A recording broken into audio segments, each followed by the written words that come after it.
വിശുദ്ധ മത്തായി അറിയിച്ച സുവിശേഷം 20-ാം അധ്യായം 20 മുതൽ 23 വരെയുള്ള തിരുവചനങ്ങൾ. അപ്പോൾ സെബദി പുത്രന്മാരുടെ മാതാവ് തന്റെ പുത്രന്മാരോടുകൂടെ വന്ന് അവന്റെ മുൻപിൽ യാചനാപൂർവം പ്രണമിച്ചു. അവൻ അവളോട് ചോദിച്ചു, നിനക്ക് എന്താണ് വേണ്ടത്? അവൾ പറഞ്ഞു, നിന്റെ രാജ്യത്തിൽ എന്റെ ഈ 2 പുത്രന്മാരിൽ ഒരുവൻ നിന്റെ വലത്തുവശത്തും അപരൻ നിന്റെ ഇടത്തുവശത്തും ഇരിക്കുന്നതിന് കൽപ്പിക്കണമേ. യേശു മറുപടി നൽകി, നിങ്ങൾ ചോദിക്കുന്നത് എന്താണെന്ന് നിങ്ങൾ അറിയുന്നില്ല. ഞാൻ കുടിക്കാൻ പോകുന്ന പാനപാത്രം കുടിക്കാൻ നിങ്ങൾക്ക് കഴിയുമോ? അവർ പറഞ്ഞു, ഞങ്ങൾക്ക് കഴിയും. അവൻ അവരോട് പറഞ്ഞു, എന്റെ പാനപാത്രം തീർച്ചയായും നിങ്ങൾ കുടിക്കും. എന്നാൽ എന്റെ വലത്തുവശത്തും ഇടത്തുവശത്തും ഇരിക്കാനുള്ള വരം നിങ്ങൾക്ക് നൽകേണ്ടത് ഞാനല്ല, അത് എന്റെ പിതാവ് ആർക്കു വേണ്ടി സജ്ജമാക്കിയിരിക്കുന്നുവോ അവർക്കുള്ളതാണ്. ഓർമ്മിക്കുക, വിശുദ്ധ യാക്കോബ് ശ്ലീഹായുടെ തിരുനാൾ സഭ അനുസ്മരിക്കുന്ന ദിനമാണിന്ന്. ഈശോയ്ക്ക് വേണ്ടി മരിക്കുവാൻ തയ്യാറായ ഒരു വ്യക്തിയായിരുന്നു ശ്ലീഹ. സെബദിയുടെയും സലോമിയുടെയും മകനും യോഹന്നാൻ ശ്ലീഹായുടെ സഹോദരനുമാണ് യാക്കോബ്. ഈശോയ്ക്ക് യാക്കോബ് എന്നു പേരുള്ള 2 ശ്ലീഹന്മാരുണ്ടായിരുന്നു. അതിൽ വലിയ യാക്കോബ് എന്നാണ് ഈ ശ്ലീഹ അറിയപ്പെടുന്നത്. ഈശോയേക്കാൾ പ്രായത്തിൽ 12 വയസ്സ് കൂടുതലുണ്ടായിരുന്നു. അമ്മയായ സലോമിക്ക് മേരി എന്നുകൂടി പേരുണ്ട്. മാതാവായ മറിയത്തിന്റെ ഒരു സഹോദരി കൂടിയാണ് സലോമി. അപ്പനായ സെബദി ഗലീലിയക്കാരനായ മുക്കുവ തൊഴിലാളിയായിരുന്നു. പത്രോസിനെയും അന്ത്രോസിനെയും മനുഷ്യരെ പിടിക്കാമെന്ന് പറഞ്ഞ് കൂട്ടിക്കൊണ്ടു പോയപ്പോഴാണ് ഇവരെ കണ്ടുമുട്ടിയതും കൂട്ടിയതും. ഇവരെ ഇടിമുഴക്കത്തിന്റെ പുത്രന്മാരെന്ന് വിളിക്കപ്പെടുന്നു. ക്രിസ്തു പ്രതാപവാനായ ഒരു രാജാവാകുമെന്നായിരുന്നു ഇവരുടെ പ്രതീക്ഷ. തന്മൂലമാണ് അവർ ഈശോയുടെ ഇടതും വലതും വശങ്ങളിൽ ഇരിക്കുവാനുള്ള ഭാഗ്യം അനുവദിക്കണമെന്ന ആഗ്രഹം പ്രകടിപ്പിച്ചത്.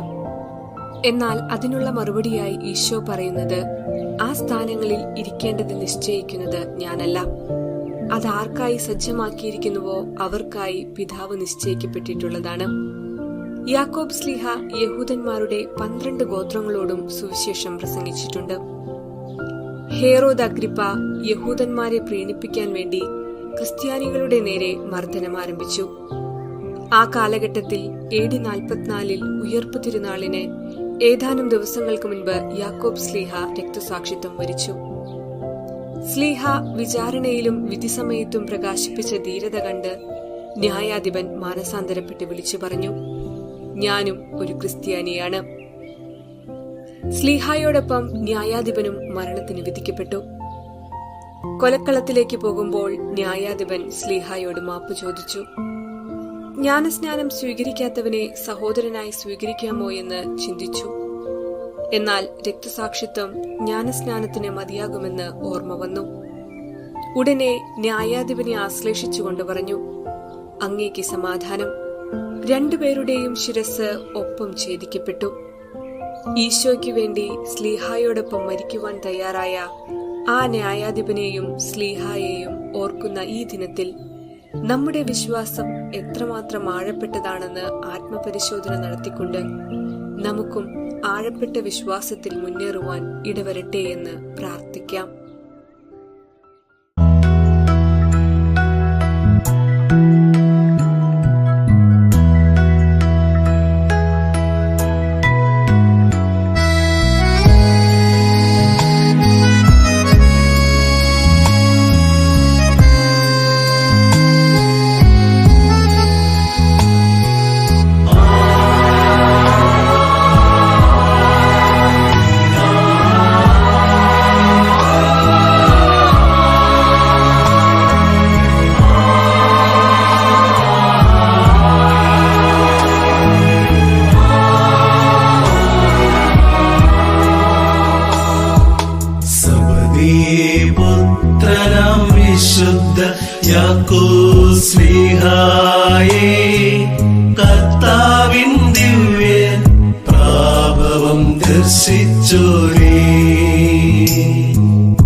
യാക്കോസ്ലീഹായേ,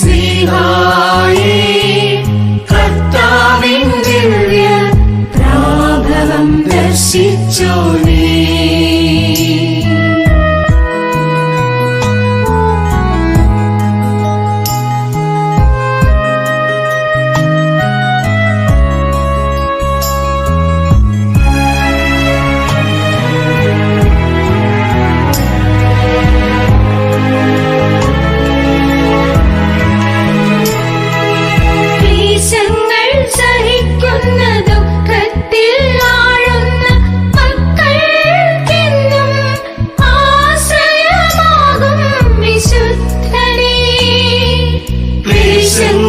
സഹിക്കുന്ന ദുഃഖത്തിൽ ആഴുന്ന മക്കൾക്കെന്നും ആശ്രയമാകും വിശുദ്ധനേ. പുകഴ്ത്തുന്നു നിന്നെ ഞങ്ങൾ വണങ്ങിടുന്നു. കർത്താവിൻ സന്നിധിയെന്നും മധ്യസ്ഥനായിടണേ. പുകഴ്ത്തുന്നു നിന്നെ ഞങ്ങൾ വണങ്ങിടുന്നു. കർത്താവിൻ സന്നിധിയെന്നും മധ്യസ്ഥനായിടണേ. സബദീപുത്രനാം വിശുദ്ധ യാക്കോസ്ലീഹായേ, കർത്താവിൻ ദിവ്യ പ്രാഭവം ദർശിച്ചോനേ. സബദീപുത്രനാം വിശുദ്ധ യാക്കോസ്ലീഹായേ, കർത്താവിൻ ദിവ്യ പ്രാഭവം ദർശിച്ചോനേ. വിശ്വാസതീക്ഷ്ണതയിൽ നീ ജ്വലിച്ചുവല്ലോ. യേശുവിൻ സ്നേഹത്തിൽ ആദ്യരക്ത സാക്ഷി. വചനമാളിനാൽ തിന്മയിൽ ഭൂമിക്കാൻ വരം നേടിയോനേ. വചനമാളിനാൽ തിന്മയിൽ ഭൂമിക്കാൻ വരം നേടിയോനേ. സബദീപുത്രനാം വിശുദ്ധ യാക്കോസ്ലീഹായേ,